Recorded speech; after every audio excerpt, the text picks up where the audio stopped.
सन 61 हिजरी आशूर का दिन और सल्तनत जिन्नात में जाफ़र जिन जो तमाम जिन्नात का सरदार है जाहो हशम से अपने तख्त पर जलवानुमा था और अपने रोब और दबदबे के साथ अपनी रियाया का जायज़ा ले रहा था कि इतने में आवाज़ आई, हाय जाफ़र, हाय जाफ़र। दुहाई देता हुआ जिन आगे बढ़ा और कहा, ए मालिक, गज़ब हो गया। जाफ़र ने कहा, कैसा गज़ब? जिन ने हाथ को जोड़ते हुए कहा, मालिक, जान की अमान चाहता हूँ। जाफ़र जिन के अमान देने पर जिन ने कहा, ए मालिक, दश्त नैनवा में आका रसूल अल्लाह सल्लल्लाहु अलैहि वसल्लम के ख़ानदान का शराज़ा बिखर रहा है।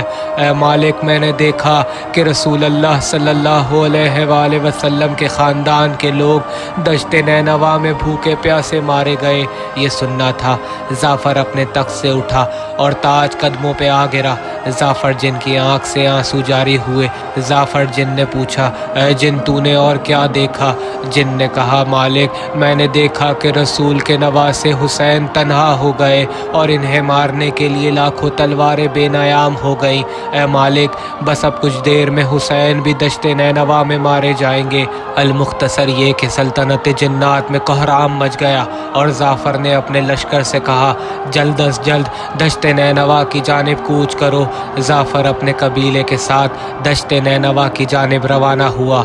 जब जाफ़र दश्त नैनवा में पहुंचा तो क्या देखता है कि एक तरफ ज़मीन पर वो लाखों इंसान हैं जो नवासे रसूल पर हमला कर रहे हैं और एक तरफ लाखों हस्तियां हैं, कहीं अम्बिया है, कहीं मलाइका हैं तो कहीं फरिश्ते हैं। जाफ़र के दिलों में आया, कहाँ ये लाखों नूरानी हस्तियां और कहाँ मैं, न जाने इमाम मुझे पहचाने भी या नहीं। जाफ़र का ये सोचना था कि आवाज़ आई, ऐ जाफ़र, तुझे तेरे आका हुसैन ने बुलाया है। जाफ़र इमाम के पास पहुंचता है और हाथों को जोड़कर कहता है, ऐ मेरे आका, आप पर आपका ये ग़ुलाम कुर्बान हो। ऐ मेरे आका, दश्त में आके आपका ये क्या हाल हो गया?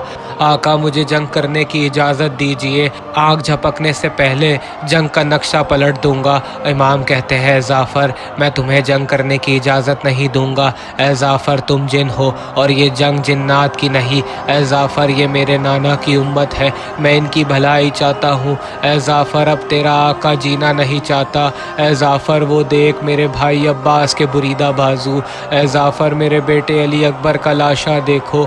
ऐ जाफ़र, मेरे अली अकबर के सीने में कलेजा नहीं रहा बल्कि बर्ची का फल अड़ा हुआ है। ऐ जाफ़र, मेरे 6 महीने के अली असगर के गले को देखो। ऐ जाफ़र, मेरे कासिम के लाश के टुकड़े देखो। ऐ जाफ़र, मेरे सारे असहाब मारे जा चुके। बस ऐ जाफ़र, अब तेरे आका के मरने का भी वक्त आ चुका है। ऐ जाफ़र, अब यहाँ से सारी मखलूक़ात जाने वाली है। अब यहाँ सिर्फ मेरे नाना, मेरे बाबा और मेरे भैया रहेंगे। ऐ जाफ़र, बकैया से मेरी माँ फ़ातिमा ज़हरा आ रही है। ऐ जाफ़र, अब तू भी अपने कबीले को लेकर अपनी सल्तनत चला जा। मौला के हुक्म मिलते ही जाफ़र अपने कबीले के हमरा पहुँचा। जाफ़र जिन ने जब सारा माजरा अपनी माँ को बताया, जाफ़र की माँ कहती है, जाफ़र, आज जो ये तेरी सल्तनत है हुसैन के बाबा का सदका है। ऐ जाफ़र, तू तमाम जन्नात का सरदार है, लेकिन अली का बेटा तेरा भी सरदार है। एक ग़ुलाम की तरह अपने आका की मदद करने के लिए जा। ऐ जाफ़र, करबोबला जा। अरे एक बार फिर जाफ़र अपने कबीले को लेकर करबोबला पहुँचे। अरे क्या देखते हैं कि नोके सिना पर हुसैन का कटा हुआ सर। अहले हरम के ख़याम जल रहे हैं और सैदानियाँ खुले सर ख़याम से बाहर आती हुई फरियाद करती हैं, हाय शाम गरीबा, हाय शाम गरीबा। अरे सल्तनत जिन्नात के सरदार ने नबी का उजड़ा हुआ घर देखा। कहते हैं कि इसके बाद जाफ़र जब तक ज़िंदा रहा कभी ताज नहीं पहना, कभी तख्त पर नहीं बैठा। चाक गिरबान होकर सहराओं में वाह हुसैना की सदाएं बुलंद करता रहा। अरे जाफ़र जब तक ज़िंदा रहा शाम गरीबा मनाता रहा। हाय जाफ़र, हाय शाम गरीबा।